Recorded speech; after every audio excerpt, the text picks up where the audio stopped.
आज आपको यह नहीं पता होगा कि भारत में हिंदू मंदिरों के खिलाफ दमन का यह सिलसिला कब और कैसे शुरू हुआ। और इसलिए हम बार बार यह कहते हैं कि आज जितने भी विवाद चल रहे हैं हिंदू मंदिरों को लेकर और मस्जिदों को लेकर, दरगाहों को लेकर, ये विवाद भावनाओं को भड़काते हैं। दोनों तरफ की भावनाएं हैं और दोनों पक्ष के जो लोग हैं वो भावनाओं के आधार पर उत्तेजित हो रहे हैं। लेकिन ऐसे समय में अगर ये मामले अदालत में जाएंगे तो अदालत क्या करेगी? अदालत कहेगी कि आप सबूत लाइए, साक्ष्य लाइए, हमें बताइए और साबित कीजिए कि उस समय क्या हुआ था। और अगर आप उस समय का इतिहास पढ़ेंगे, उस समय की किताबों को पढ़ेंगे और उस समय जो भी साक्ष्य मौजूद थे उन्हें अगर आप देखेंगे, जो अलग अलग आर्कियोलॉजिकल सर्वे ऑफ इंडिया की अलग अलग रिपोर्ट्स में लिखा है, तब आपको यह समझ में आएगा कि उस समय क्या हुआ था। आगे बढ़ने से पहले एक बात और भी है, वो ये कि आज से 400-500 वर्ष पहले, 1000 वर्ष पहले क्या हुआ था, इसमें आज की पीढ़ी की कोई गलती नहीं है। ना हिंदू पक्ष की जो आज की पीढ़ी है वो कुछ कर सकती है, और ना ही जो मुस्लिम पक्ष है उसकी जो आज की पीढ़ी है उसकी कोई गलती है, क्योंकि ये काम उन्होंने नहीं किया। ये काम तो सैकड़ों हजारों वर्ष पहले कोई और करके जा चुका है। तो अगर किसी ने कोई गलती की है तो उसकी सजा इस पीढ़ी को ना तो भुगतनी चाहिए और ना ही इस पीढ़ी को उस गलती पर पर्दा डालना चाहिए। इतिहास कभी झूठ नहीं बोलता, जो सच्चाई है वो हमेशा सच्चाई रहती है। और अब मैं आपको जो कहानी बताने वाला हूं वो कहानी अजमेर शरीफ की दरगाह और ख्वाजा मोइनुद्दीन चिश्ती से जुड़ी हुई है। और आप जानते हैं कि अजमेर शरीफ की जो दरगाह है उसे मानने वाले हिंदू भी हैं, मुसलमान भी हैं, और पूरे देश में ऐसे लोगों की बहुत बड़ी संख्या है जो अजमेर शरीफ की दरगाह में जाते हैं, अपना मत्था टेकते हैं और श्रद्धा रखते हैं। पर अब मैं आपको जो कहानी बताने वाला हूं उसके लिए हमने कई पुस्तकों को पढ़ा है, उसके लिए हमने बहुत सारा रिसर्च मटेरियल पढ़ा, बहुत सारी रिसर्च निकाली। और हर बार की तरह आज भी मैं आपको कहूंगा कि मैं सोर्स आपको बता रहा हूं। आप चाहें तो उन किताबों को खरीद कर पढ़ सकते हैं बाजार से, आप चाहें तो इंटरनेट पर इन किताबों को पढ़ सकते हैं और खुद देख सकते हैं कि इनमें क्या लिखा है। इनमें एक अंश वर्ष 1989 में छपी एक पुस्तक का है जिसे ब्रिटेन की एक इतिहासकार पीएम क्यूरी ने लिखा है। वो किताब भी आज मैं अपने साथ लेकर आया हूं, देखिए उसका एक अंश है मेरे हाथ में। इस पुस्तक का नाम है the shrine and cult of Moinuddin Chishti of Ajmer. ये देखिए, और थोड़ा आपको करीब से दिखा देता हूं। आप देख पा रहे हैं, यह किताब 1989 में छपी थी और पीएम क्यूरी जो कि एक ब्रिटिश इतिहासकार हैं, उन्होंने इसे लिखा है। यह पीएम क्यूरी ना तो बीजेपी की सदस्य हैं ना कांग्रेस की सदस्य हैं। इस पुस्तक के पेज नंबर 72 पर लिखा है कि ख्वाजा मोइनुद्दीन चिश्ती भारत क्यों आए, भारत ही क्यों आए और कहीं क्यों नहीं गए, और भारत में भी उन्होंने अजमेर जाने का ही फैसला क्यों किया, इसके पीछे क्या कारण है। ख्वाजा मोइनुद्दीन चिश्ती एक सूफी संत थे जो कभी भी लंबे समय तक एक स्थान पर रुकते नहीं थे, लगातार भ्रमण करते रहते थे और एक चिश्ती फकीर का जीवन वो जिया करते थे। एक दिन वो मदीना गए जहां पैगंबर मोहम्मद साहब की कब्र है। इस पुस्तक में जो लिखा है उसके मुताबिक जब वो मदीना में रुके हुए थे तब उन्हें अंदर से किसी के पुकारने की आवाज आई और वो आवाज ये कह रही थी कि मोइनुद्दीन आप अंदर आ जाइए। ऐसा इस किताब में लिखा है। ये बात सुनकर एक दरबान अंदर से बाहर आया और उसने कहा कि मोइनुद्दीन के लिए पवित्र कब्र से आवाज आई है। लेकिन बाहर जो लोग खड़े हुए थे उनमें और भी कई लोग ऐसे थे जिनका नाम मोइनुद्दीन था, यानी मोइनुद्दीन नाम के वहां और भी कई लोग मौजूद थे। लेकिन इनमें ख्वाजा मोइनुद्दीन चिश्ती ये बात सुनकर रोने लगे। उन्हें पता चल गया था कि यह चमत्कारिक आवाज उनके लिए ही आई है, उन्हीं को बुलाया जा रहा है। और इसे सुनने के बाद वो रोते हुए अंदर गए और वहां उन्हें फिर से एक आवाज आई और इस आवाज का ख्वाजा मोइनुद्दीन चिश्ती से काफी लंबा संवाद हुआ। उन्हें कहा गया कि हिंदुस्तान में मेरा एक बेटा पवित्र युद्ध लड़ने के लिए गया था जो शहीद हो गया और हिंदुस्तान की जमीन फिर से काफिरों के हाथों में चली गई। और अब ख्वाजा मोइनुद्दीन चिश्ती तुम्हें ही हिंदुस्तान के अजमेर जाना होगा और अब तुम्हारे पद चिन्हों की कृपा से हिंदुस्तान में एक बार फिर इस्लाम का परचम लहराएगा और काफिरों को सजा दी जाएगी। ऐसा इस किताब में लिखा हुआ है। यह संवाद हुआ मदीना में ख्वाजा मोइनुद्दीन चिश्ती और उस आवाज के बीच। ऐसी मान्यता है कि इस संवाद के बाद पैगंबर मोहम्मद साहब ने ख्वाजा मोइनुद्दीन चिश्ती को एक अनार का दाना दिया और यह कहा कि वो जब इस दाने में देखेंगे तो उन्हें पता चल जाएगा कि उन्हें हिंदुस्तान में अजमेर कैसे जाना है और यह अजमेर हिंदुस्तान के नक्शे पर कहां है। और इसी के बाद वर्ष 1190 में ख्वाजा मोइनुद्दीन चिश्ती भारत आए और फिर दिल्ली से अजमेर चले गए और आज अजमेर में ही उनकी दरगाह है। ये सारी बातें इस पुस्तक में लिखी हैं और आप चाहें तो इस पुस्तक के पेज नंबर 72 और 73 को पढ़ सकते हैं। पुस्तक का नाम फिर से आपको बता देता हूं, the shrine and cult of Moinuddin Chishti of Ajmer. इसे लिखा है ब्रिटेन के एक इतिहासकार पीएम क्यूरी ने। इस घटना से दो बातें पता चलती हैं। पहली बात यह कि ख्वाजा मोइनुद्दीन चिश्ती का अजमेर आना कोई इत्तेफाक नहीं था और वो इस्लाम धर्म का परचम लहराने के लिए अजमेर आए थे। और दूसरा, जब वो भारत आ रहे थे तब उन्हें यह संदेश मिला था कि ये काफिरों की धरती है, ये काफिरों की जमीन है और इसे उन्हें अपने पदचिन्हों से इस्लाम की जमीन बनाना है। यानी भारत जो है वो काफिरों की जमीन है और इसे इस्लाम की जमीन बनाना है। इसी पुस्तक में यह भी लिखा है कि जब ख्वाजा मोइनुद्दीन चिश्ती अजमेर पहुंचे तो उन्होंने वहां आणा सागर झील के किनारे कई हिंदू मंदिर देखे और इन मंदिरों को देखने के बाद उन्होंने कहा कि अगर पैगंबर मोहम्मद साहब की ख्वाहिश है तो वो इन सभी हिंदू मंदिरों को बहुत जल्द नष्ट कर देंगे। ऐसा उन्होंने कहा है। इस किताब में यह लिखा हुआ है और मैं आपको एक बार जरा पढ़कर बताता हूं। At that time there were very many temples of idols around the lake. When Khwaja saw them he said, if God and his prophet so will, it will not be long before I raise to the ground these idol temples.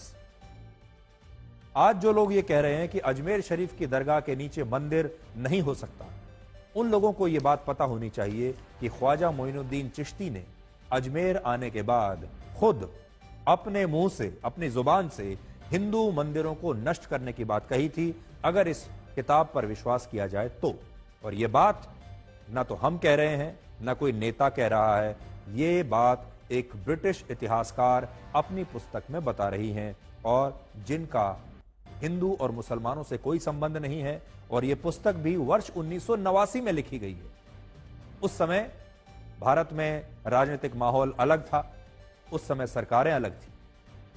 और इसी पुस्तक में यह भी लिखा है कि जिन मंदिरों को ख्वाजा मोइनुद्दीन चिश्ती ने नष्ट करने की बात कही, उनमें से एक मंदिर बहुत बड़ा था, बहुत विशाल था, जहां अजमेर के राजा भी पूजा पाठ करने के लिए आया करते थे। जब ख्वाजा मोइनुद्दीन चिश्ती अजमेर के इस इलाके में रहने लगे तो उनके अनुयायियों ने प्रतिदिन इस मंदिर के पास गाय लाकर गाय का वध करना शुरू कर दिया।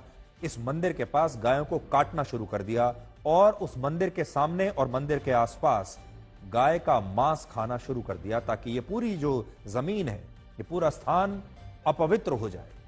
इससे जब स्थानीय हिंदुओं की भावनाएं आहत हुई तो उन्होंने ख्वाजा मोइनुद्दीन चिश्ती के अनुयायियों का विरोध किया और कहा कि यहां आप गौ हत्या नहीं कर सकते, गाय का मांस नहीं खा सकते। लेकिन इस पुस्तक में लिखा है कि ख्वाजा मोइनुद्दीन चिश्ती ने एक चमत्कारिक मिट्टी फेंककर इन हिंदुओं को शांत कर दिया और उन्होंने फिर कभी, यानी इन हिंदुओं ने इसके बाद कभी भी मंदिर के पास गायों का वध करने का विरोध नहीं किया।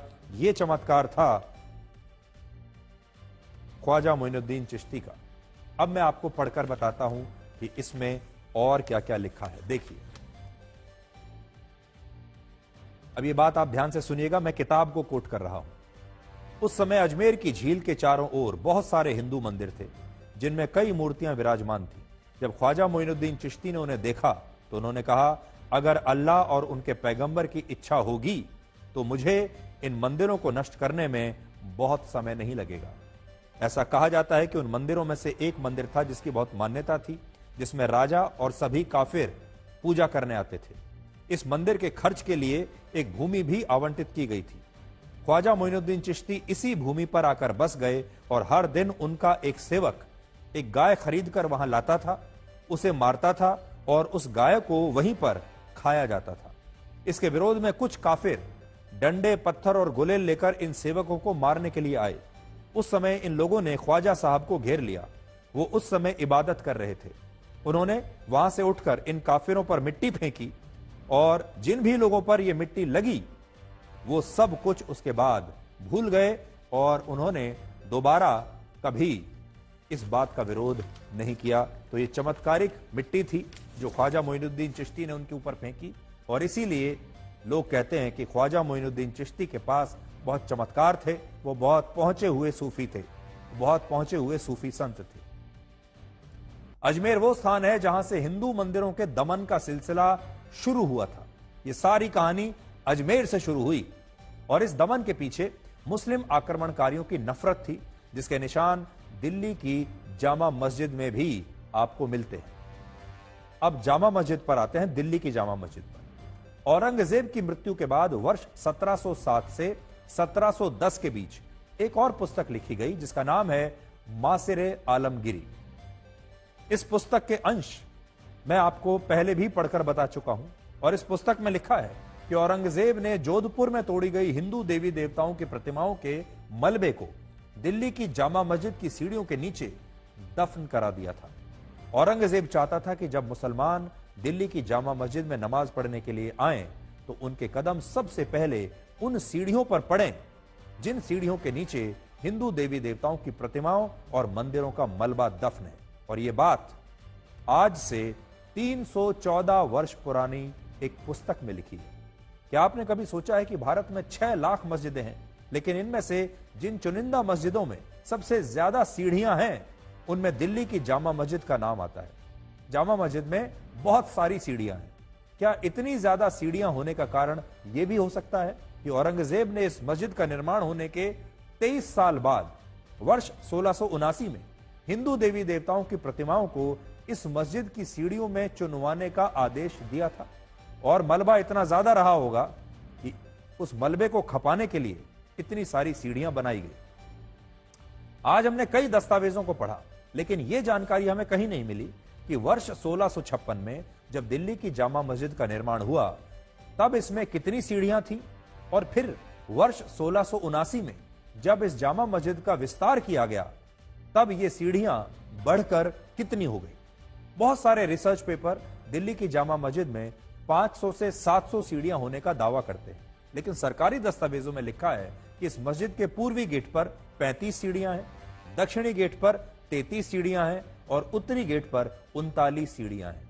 हमारी टीम इन सीढ़ियों के बारे में अभी भी और जानकारियां जुटा रही है, रिसर्च चल रही है और जैसे ही हमें और आगे की कुछ जानकारी मिलेगी हम आपको विस्तार से इस पर अपनी एक और विशेष रिपोर्ट जरूर दिखाएंगे। आप इंतजार कीजिएगा।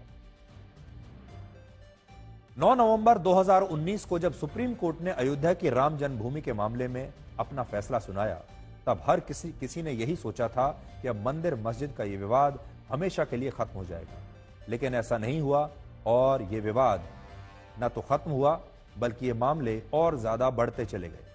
वर्ष 1991 में जब अयोध्या का मामला अपने चरम पर था और अयोध्या में कार सेवकों पर पुलिस ने गोलियां चलाई थी, तब कांग्रेस पार्टी की सरकार एक कानून लेकर आई थी जिसे प्लेसेस ऑफ वर्शिप एक्ट कहते हैं, जिसके बारे में आजकल आप चारों तरफ चर्चा सुनते होंगे। यह कानून जब संसद में पेश हुआ तब कांग्रेस ने कहा था कि इससे देश में मंदिर मस्जिद के विवाद हमेशा के लिए खत्म हो जाएंगे और कोई भी व्यक्ति और संस्था धार्मिक स्थलों के अस्तित्व को अब चुनौती नहीं दे पाएंगे। लेकिन उस समय बीजेपी के नेता लाल कृष्ण आडवाणी अकेले ऐसे नेता थे जिन्होंने संसद में यह कहा था कि सरकार इस कानून से इस समस्या का समाधान नहीं कर रही, बल्कि वो इस कानून से उन स्थानों पर भी नया तनाव पैदा कर रही है जहां अभी कोई विवाद नहीं है। और सोचिए 33 वर्षों के बाद यही हो रहा। जिन मस्जिदों को लेकर अब तक कोई विवाद नहीं था वहां भी अब हिंदू पक्ष अदालतों में जा रहा। आज आपको लाल कृष्ण आडवाणी का यह बयान मैं पढ़कर सुनाना चाहता हूं जो उन्होंने 10 सितंबर 1991 को लोकसभा में दिया था। वो कह रहे हैं, mister speaker sir, I do not know how much helpful this bill would be, but I certainly know that we are not solving those problems which are behind all the tension, and we are passing this bill to create tension at the places where it is not existing. यानी जो पुराना विवाद है वो तो इससे सुलझेगा नहीं, लेकिन जिन स्थानों पर आज कोई विवाद नहीं है वहां भी आगे चलकर विवाद पैदा हो जाएंगे, ऐसा उन्होंने 1991 में कह दिया था। और फिर उन्होंने कहा, I and my party do not want to be associated in passing of this bill, therefore mister speaker sir, with your permission we walk out of the house. और इसके बाद लाल कृष्ण आडवाणी और उनके साथ जो बाकी के बीजेपी के सदस्य थे उन्होंने वॉकआउट कर दिया। इस मुद्दे पर कितनी राजनीति हो रही है वो भी आपको इन बयानों से आज समझ में आएगी। मुख्यमंत्री रहे थे, वो संबल के इशू जो सब्सिडीज है उसको इन्फ्लुएंस करना चाह रहे, जो बिल्कुल ही गलत है, गैर अखलाकी बात है।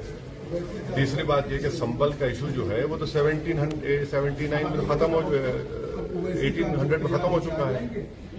लॉ का एक रेस जुडिकिटा है, रेस जुडी का मतलब जो इशू डिसाइड हो चुका है उसको आप दोबारा नहीं कर सकते। और चौथी बात, बाबरी मस्जिद के बारे में वो झूठ बोल रहे हैं। सुप्रीम कोर्ट ने कहा कि वहां पर मंदिर को नहीं तोड़ा गया था। अब डीएनए किसका कराएंगे?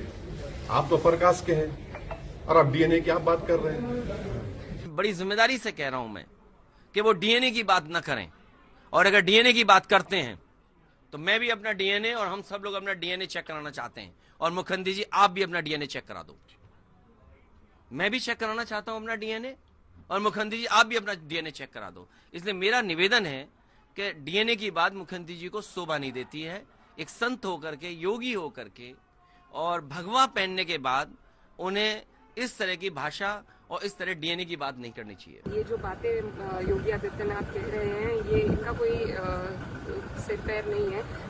बाबर का जो वो एजेंडा लेकर आए ये सिर्फ अपनी राजनीति के लिए, जो भाजपा अपनी राजनीतिक रोटियां सेकना चाहती है विभाजन करके, एक ही एजेंडा उन लोगों के पास है, किसी की जान माल की हानि हो रही है इससे उन्हें कोई मतलब नहीं है। वो पूरे प्रदेश के मालिक हैं, उन्हें अपने प्रशासन पर सख्त कार्रवाई करनी चाहिए, पता लगाना चाहिए कि कैसे वहाँ पर माहौल इतना बिगड़ा।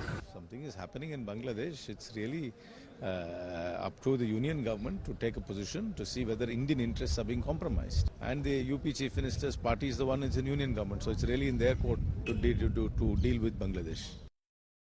वीडियो देख ली, अगर वीडियो पसंद आई हो तो लाइक करें, चैनल को सब्सक्राइब करें, और आप ये बताओ कि इसमें अच्छा क्या है बुरा क्या है।